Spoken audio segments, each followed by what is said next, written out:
Hello everyone and welcome back to my channel. Today I am trying out a new type of video. I'm going to be reacting to the recently dropped Shadow and Bone trailer.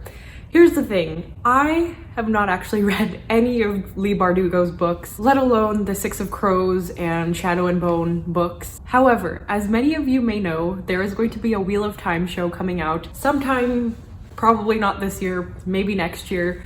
And when that show comes out, I want to be ready to create all kinds of like TV show related content, and that includes like trailer reactions.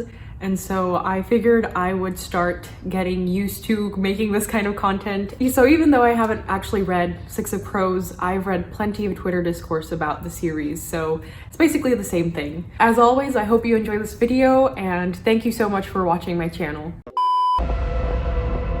A scar on the map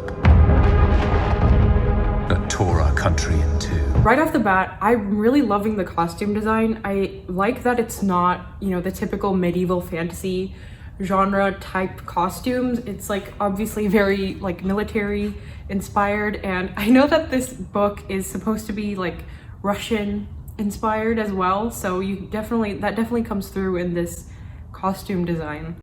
Promise.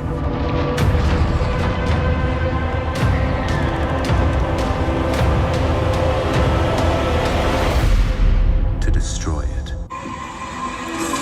That shot of, I think it's Alina with her back to the fold is just beautiful. I love that. And I really love in like sci-fi and fantasy when there's like big like creepy object that the humans have to go into. Like, you know what I'm talking about? In Arrival, it's the same thing. And specifically the fold like reminds me of the Shimmer from the movie Annihilation. If you've seen that, I think it came out, I don't remember when it came out, but it was directed by Alex Garland. It was really good. Yeah, I just love that trope, and it's really interesting to see it in like a fantasy setting as opposed to like a sci-fi setting. We need a miracle.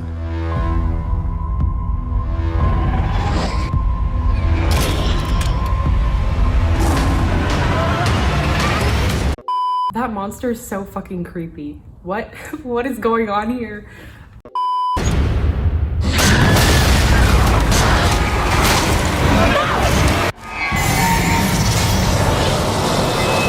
I also happen to love the trope where the main protagonist or whatever like manifests their powers, like their superpowers, when someone they love is in danger. Ugh, that trope is just so good. I love when that happens. I feel like this teaser is doing a really good job of reeling in people who aren't readers, namely me. So who actually saw what happened? Oh my god, can we talk about how Ben Barnes is having like a total renaissance? Like, he was in Westworld, but like 10 years ago when he was in Prince Caspian, he was still fine as hell. That man has just aged like fine wine. He looks so good.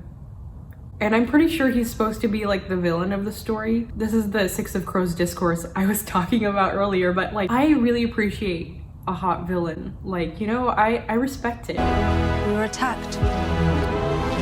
And then there was a searing light.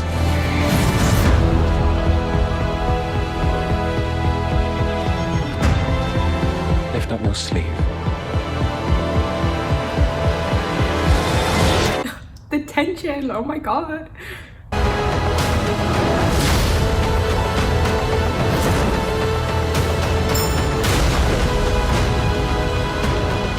This is another reason I was really excited to watch the show, even though I hadn't read the books, is because Inej, I think her name is played by a brown girl, and I don't know, I'm just really excited about that. Like in Game of Thrones, Oberyn's sister was played by a South Asian woman, but like beyond that, there's not a whole lot of South Asian representation in fantasy, so I'm so excited to just watch this show. World.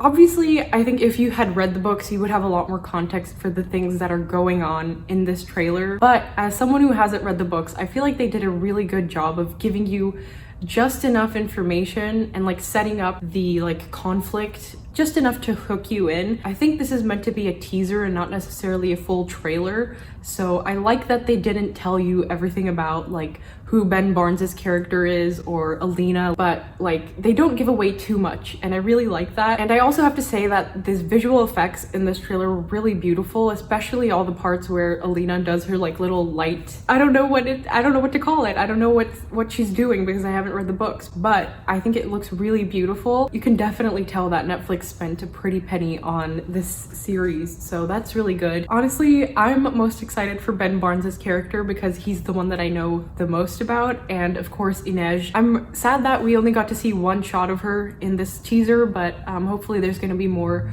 promotional materials coming out, and obviously I hope she plays a bigger role in the show. But yeah, overall I'm really excited for the show. From the glimpses that we got, it's been a while since I watched a TV show in its entirety. Like during the pandemic, my attention span just cannot handle TV shows, which I know is ironic because I've been reading a lot, but I don't know what it is about TV. I just cannot watch TV. But yeah, I'm looking forward to Ben Barnes and his little mysterious hot villain role. I'll definitely do like a season 1 review from the perspective of someone who hasn't read the books, because that can be really interesting too, you know, like just watching a show on its own merit and not necessarily being worried about how it performs as an adaptation, but just like as a show. I always find that really interesting. Thank you so much for watching this short little video. Hopefully by the time the Wheel of Time trailer drops, I'm better at reacting. Yeah, thanks so much for tuning in and take care. I'll see you in the next video.